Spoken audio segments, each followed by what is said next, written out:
Welcome to Behind the Doors, the podcast where we take you behind the scenes of residential real estate investing. I'm your host, Dan Noma Jr., here with my co-host, Marvin Cruz. We're here to help you unlock the best strategies and practice for investors.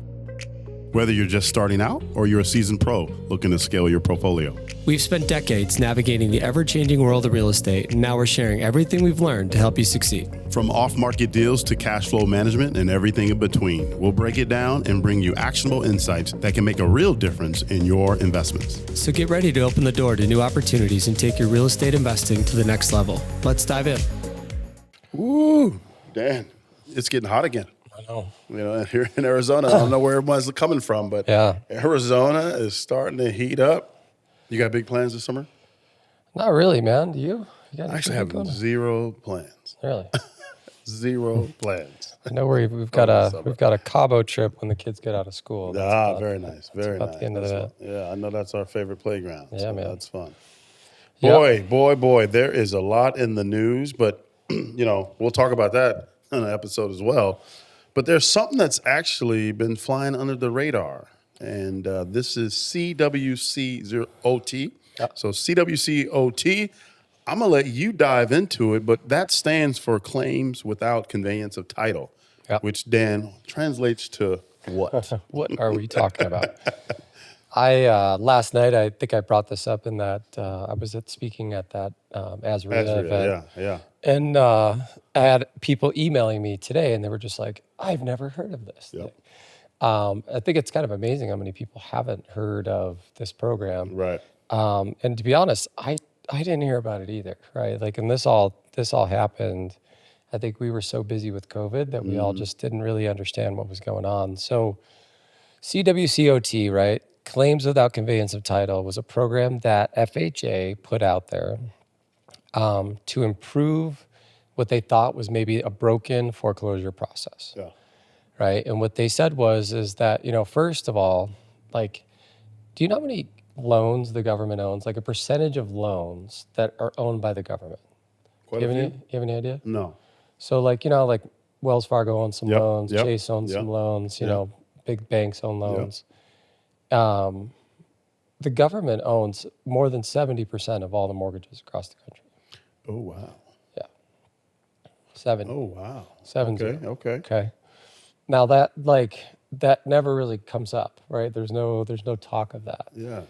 And historically, you know, FHA loans or government-backed loans didn't have a big foreclosure rate, right? There just wasn't a huge foreclosure rate. They did exist, right? Yeah. And you saw that in the form of like HUD homes, right? So remember like HUD homes and stuff like that. And everybody was like, you know, that's kind of the, you know, that was the place to buy distressed inventory, right? Because everybody knew the government didn't want to own these things. Well, during COVID, right, the administration that was in office at the time, they came out with this program, and it was designed for what they say was homeowners in distress, mortgage servicers, and real estate investors, right? So they said that they basically took a look at all parties involved in the foreclosure process and created a better process for them.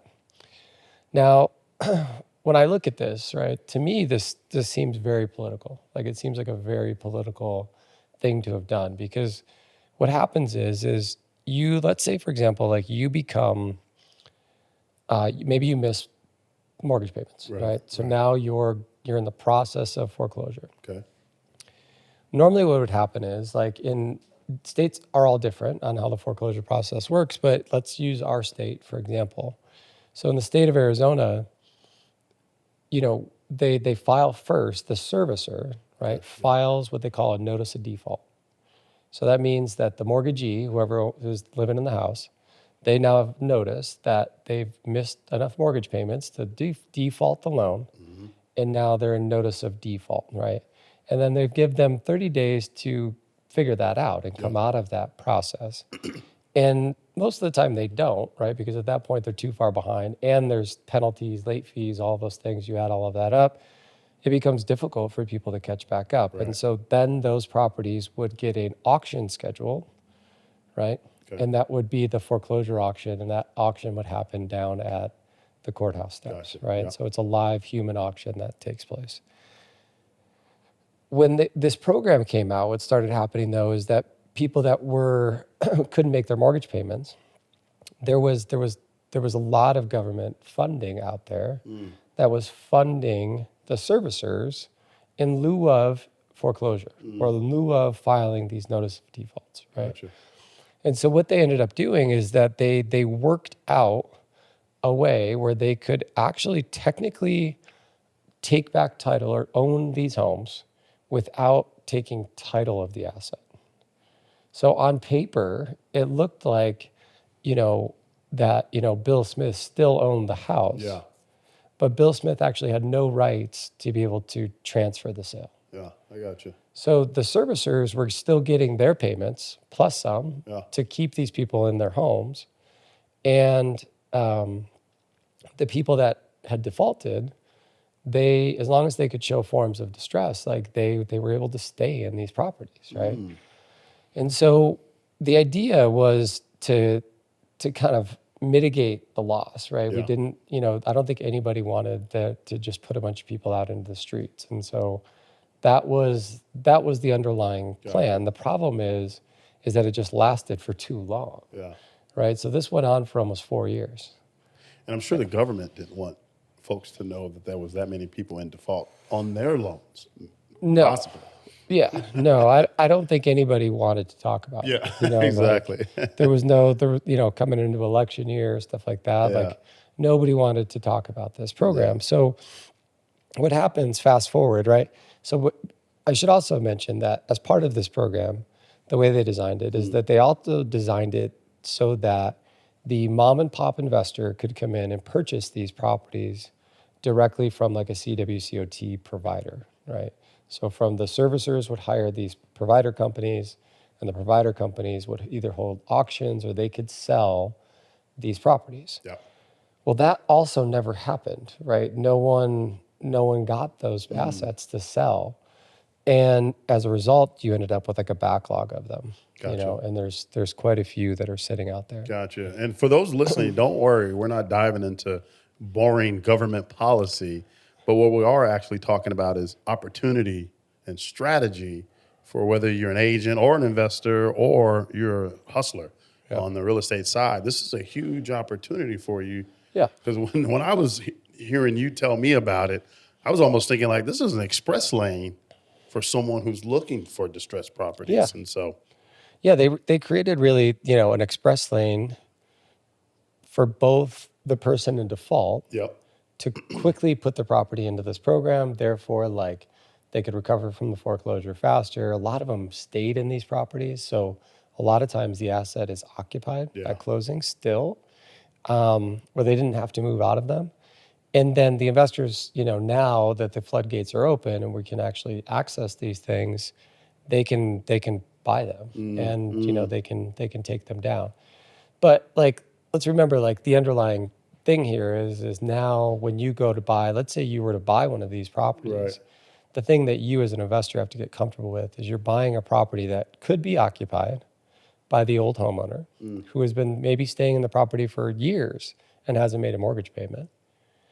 And now, but you've got to go in and get them out of the property, right? The government isn't going to be the one that evicts them so that they're kind of passing the buck, so to speak, of like down the line. And they're going like, we don't want to be the big bad person that kicks them out of their home, but you buy the property and you figure out what you want to do with it, And so, but do you think their goal is ultimately to reduce losses and get these homes back on the market pretty quick, right? I mean, there's a thing. But now, right? Like the servicers are not getting, they're not getting, the money from the government anymore, right? So the servicers were the one that were benefiting from this because the servicer said reported to the note holder, who's the government. Gotcha. And they said, look, your people are in default, and the government was like, oh no, we'll subsidize their payment for them, and so they kept subsidizing them into this program. And so the servicers were just doing what the note holder wanted to do, So it's not the servicer's fault. Yeah. But then the servicers stopped getting that money, right? The new administration came in and was like, yeah, no, that's not. So like part of this was part of like all the Doge stuff that Elon and Trump have been working on. This was one of the departments that they looked at really first and was like, yeah, there's billions of dollars going out to this program. We've got to solve for this, right? We've got to move this along. So, you know, I've heard varying numbers of like how many properties are in this area, but there's a lot. There's a lot more than you would think. You know, a Yeah. lot. You know, because like on our platform, we are putting on over 2,000 of them a week, and that's just us, Yeah. right? So Yeah. like, I think that there's probably 10,000 a week or so, probably floating around there in the marketplace Yep.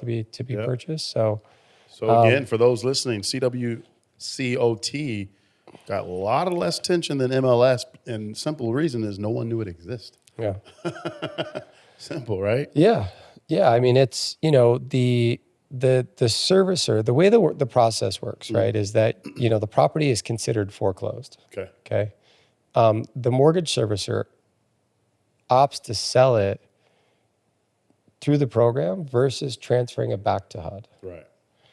And then, what we do is we provide our customers with access to the properties, right? So they can see them. Most of them we have like full inspection reports on. So they've been inspected. Yep. You got the photos, you've got everything. And then, our investors get that first look at purchasing those properties. So they go to auction every Saturday, and then the auction closes on Tuesday.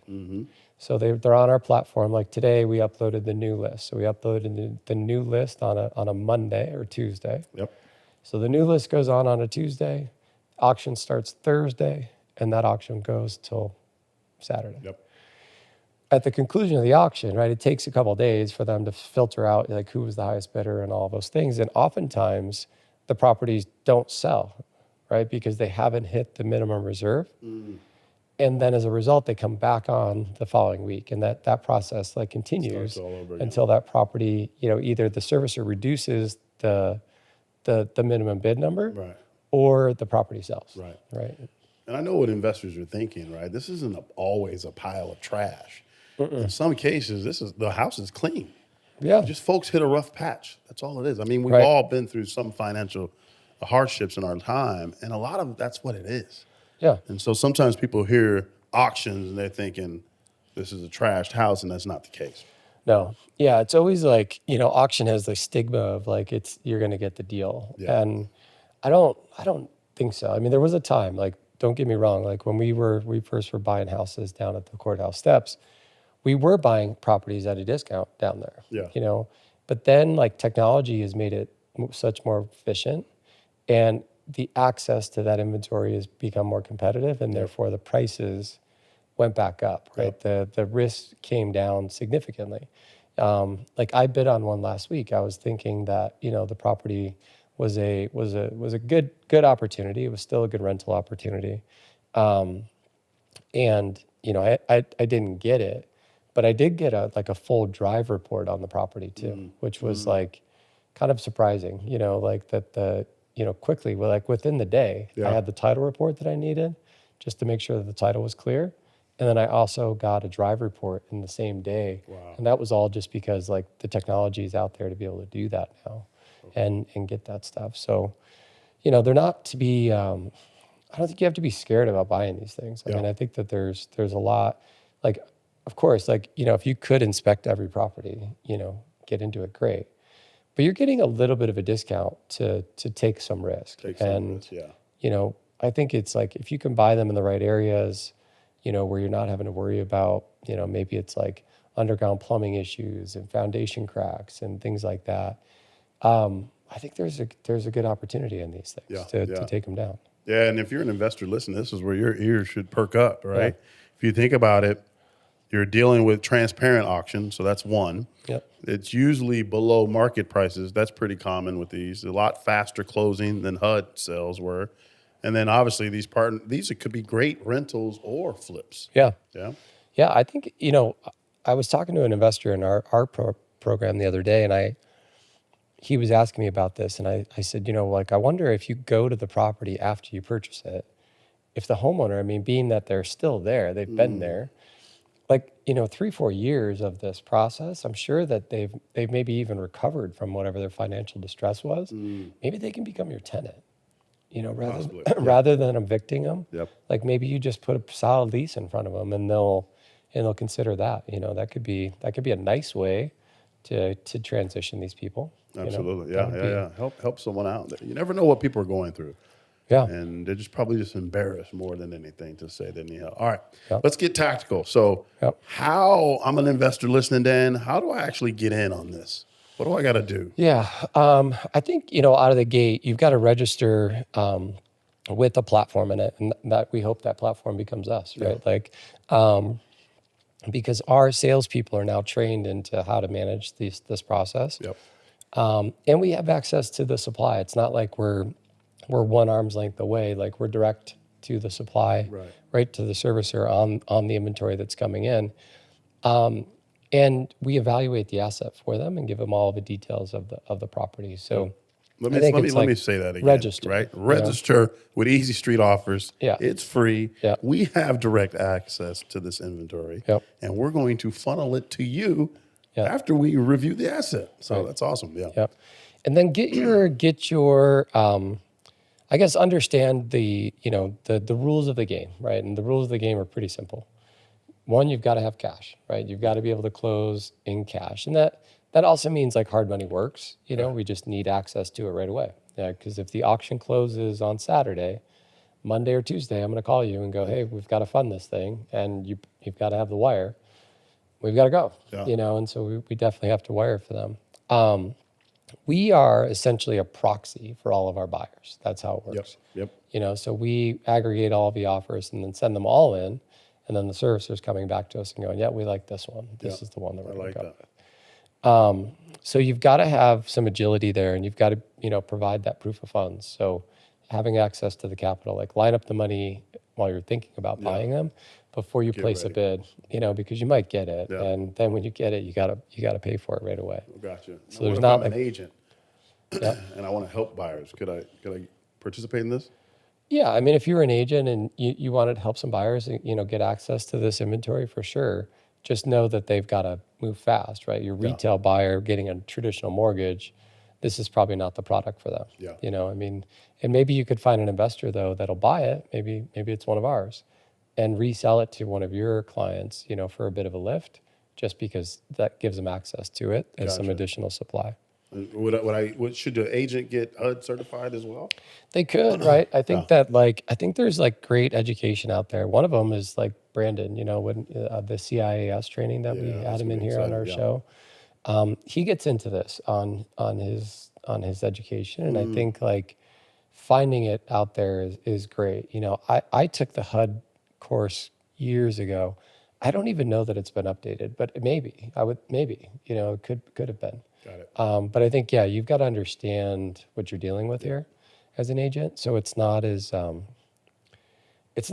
I don't want to say it's easy, but it's not necessarily all that complex. It's just Yeah. there's a process, and you just need to understand the process. Okay. And then you're in it, man, and you can buy these things, and they're great. Got it. So Yep. register, Easy Street. There's other auction platforms that are out there, obviously. Know the rules. Be ready with your proof of funds because you got to be able to move quick. Yep. And if you're an agent, your cheat code is to get HUD certified. Yep. I love that. Yep. All right, let's talk about a few misconceptions or pitfalls Yep. when it comes to this inventory. So, one myth is CWCOT is where junk homes go to die. Yeah. Yeah. That's Some not are. true, right? Some of them Yeah, are, yeah. right? Some I've seen are that for sure.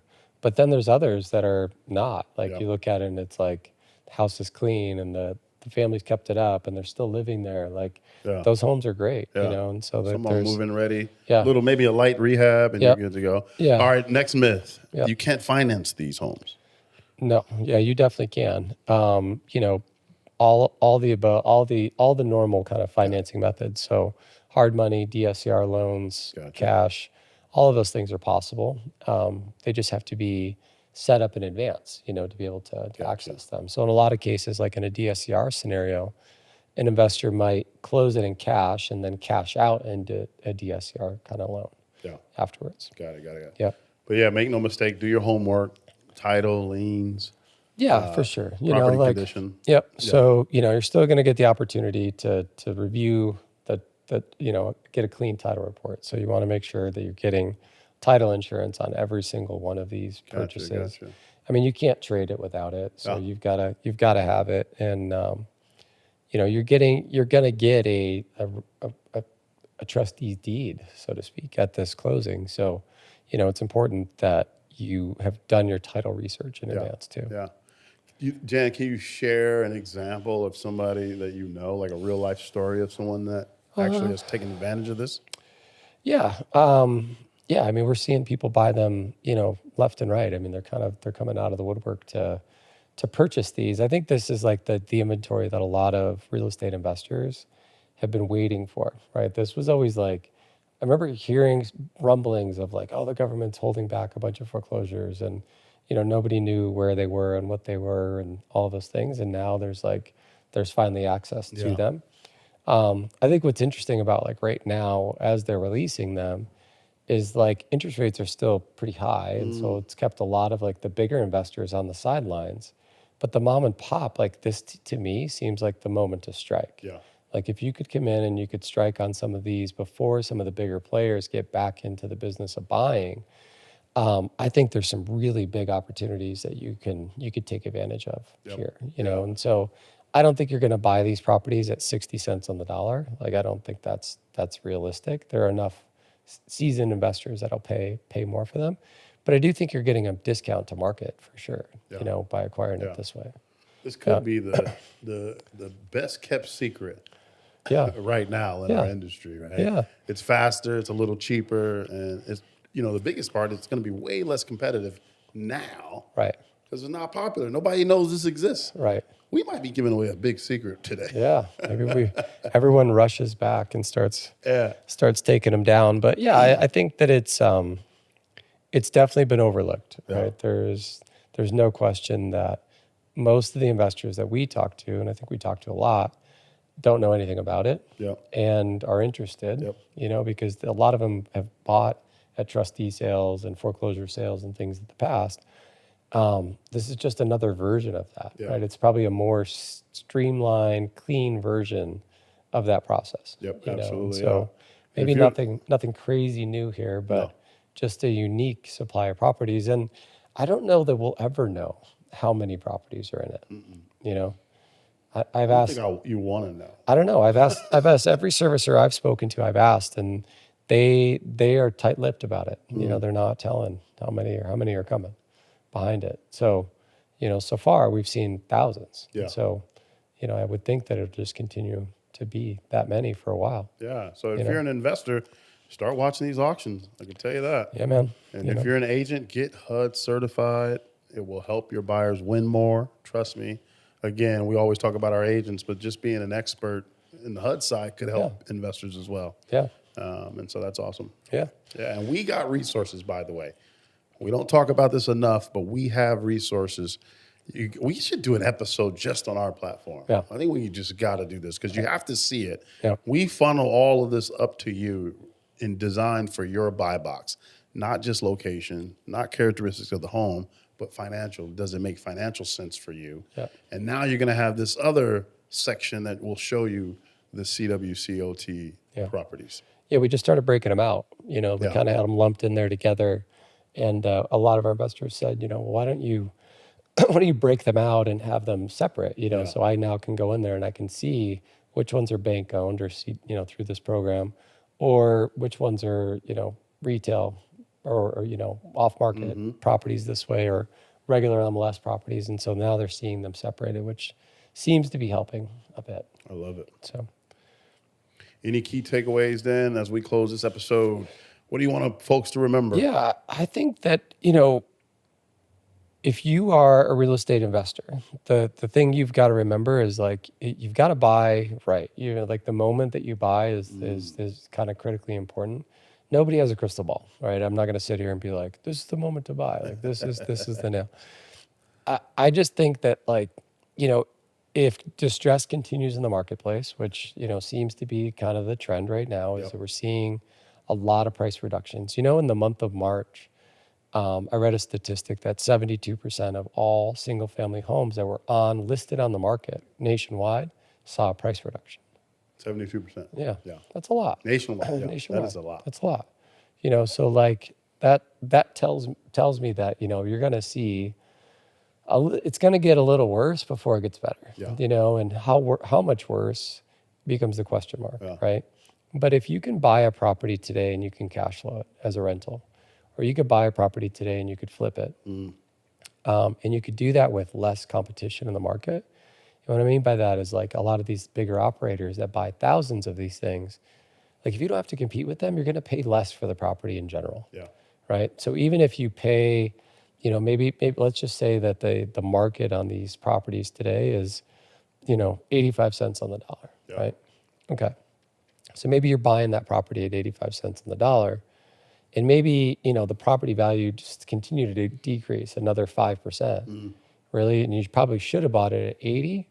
Well, you were probably going to pay 85% for it anyways if Right. you're competing with a bunch of big buyers against it. So timing is critical, Yeah. and there was a lot of people, like as we saw a couple different cycles in my career, that were on the sidelines for too long, and then when they jumped in, it was almost too late, and then now they were just playing a big competitive game, and they still bought deals, but maybe they could have bought more, right? And they could have gotten in a little bit early. So I think this is the first early signal of like real opportunity in the market for a lot of our investors. Thanks for tuning in to another episode of Behind the Doors. We hope you found today's insights valuable for your real estate investing journey. Remember, real estate success doesn't happen overnight, but with the right tools and strategies, you can build long-term wealth and create passive income. If you enjoyed the show, be sure to subscribe, leave us a review, and share it with others who are passionate about real estate investing. Don't forget to follow us on social media for more tips and exclusive content. Until next time, keep unlocking new opportunities, and we'll see you on the next episode of Behind the Doors.